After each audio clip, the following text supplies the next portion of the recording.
Hello, and thank you for joining me today.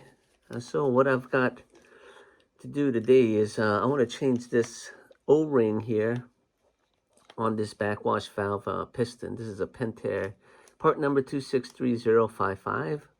And so in order to be able to change that O-ring, I need to take this T-handle off. And to be able to take this T-handle off, I have to get this pin out. Now, in the past, I would have used a hammer and a punch and pliers, and would have had to wiggle that pin out. Sometimes those pins are pretty corroded, and it takes some doing to get those pins out. But this tool right here makes that whole process so much quicker and easier to do.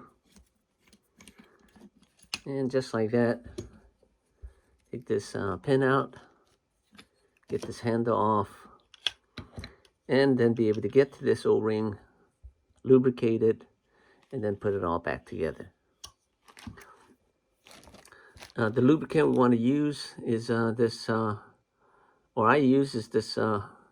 silicone-based lubricant, which is what the manufacturer recommends.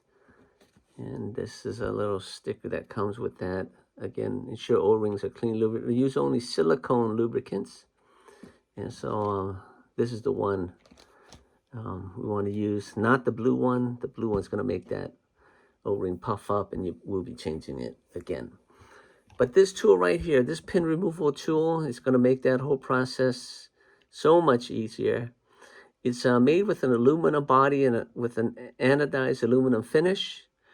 The bolt here is actually, this is a stainless steel knurled head with a carbon steel shaft, and the shaft is also has a black oxidation finish, so it keeps the entire tool chemical and rust resistant.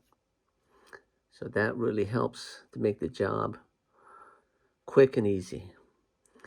If you'd like more information about the tool, please see the link below, and or visit us at newporttools.com. And thank you for joining us, and I hope this video was helpful to you.